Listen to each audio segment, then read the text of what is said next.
Minhas queridas e meus queridos, estamos nós de volta hoje para comentarmos a respeito do tempo dos atos processuais, inicialmente. Vejam só, para a maior efetividade do processo judicial, ou seja, para que o processo ele consiga atingir o seu resultado num menor espaço de tempo possível, a lei ela estabeleceu períodos, estabeleceu prazos para que o ato processual possa ser praticado, pois, afinal de contas, se deixássemos a critério das partes escolher quando praticar o ato processual, certamente o resultado do processo ele demoraria muito para ser produzido. Dificilmente o processo chegaria ao final, ele se eternizaria. Então nós podemos dizer que o tempo ele é um elemento constitutivo do ato processual. Sob o ponto de vista do processo, os atos processuais eles devem ser praticados dentro do período hábil previsto em lei para a sua realização. Vejam só, de acordo com o artigo 212, os atos processuais eles devem ser praticados nos dias úteis, no horário compreendido entre as 6 horas da manhã até as 8 horas da noite. O que nós podemos entender por dias úteis? Por dias úteis, nós devemos entender aqueles dias onde há regular expediente forense. De acordo com o artigo 216, dos dias da semana são considerados feriados para fins forenses os sábados e os domingos. Então, os atos processuais eles devem ser praticados no espaço da semana, compreendido entre a segunda até a sexta-feira, dentro do horário previsto na norma.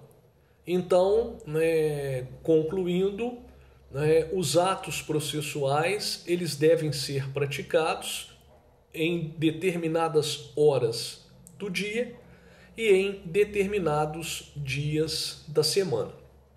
É preciso fazer uma referência que esse horário de 6 até as 20, ele não envolve somente a prática de atos processuais internos, que são praticados no interior do fórum, mas também envolve a prática de atos processuais externos, que acontecem fora das dependências do fórum.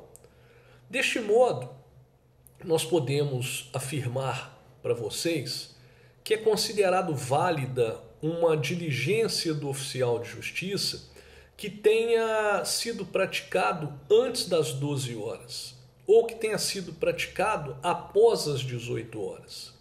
12 horas e 18 horas são, respectivamente, o início e o fim do expediente forense no estado de Minas Gerais.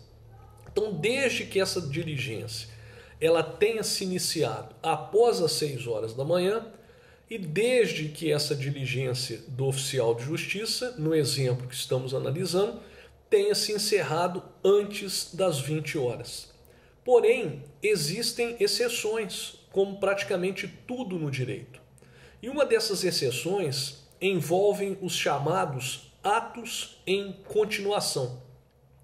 Então, quando a suspensão da prática do ato puder comprometer o próprio ato processual ou gerar um dano grave ou de difícil reparação para a parte, é possível continuar a prática do ato após as 20 horas. Como exemplo da primeira situação, eu posso colocar para os senhores uma audiência de instrução e julgamento em que foram arroladas inúmeras testemunhas. Cada parte arrolou o máximo de testemunhas, 10, cada uma para depor sobre um determinado fato. A audiência se iniciou às 15 horas. Até às 18 horas, fim do expediente interno, o juiz estava ainda ouvindo as testemunhas do autor. Às 20 horas, ele estava iniciando a oitiva das testemunhas do réu. Se ele suspender a audiência às 20 horas e designar uma data próxima para a sua realização, isso pode comprometer o próprio ato, porque vai haver a quebra da comunicabilidade das testemunhas. Então é uma situação em que ele prossegue além das 20 horas, fazendo constar tal circunstância na ata da audiência. Vamos imaginar, como exemplo da segunda situação, a geração de um dano grave de difícil reparação, que 2 oficiais de justiça chegaram no estabelecimento comercial para realizar um arrolamento de bens. A diligência se iniciou às 16 horas. O estoque da empresa é composto por mais de 5.000 itens. Às 20 horas, eles estavam exatamente no meio do estoque. Ainda faltava a outra metade para ser arrolada, para ser listada. Se os oficiais de justiça suspenderem a diligência e retornarem às 6 horas do outro dia, o que pode acontecer nesse ínterim?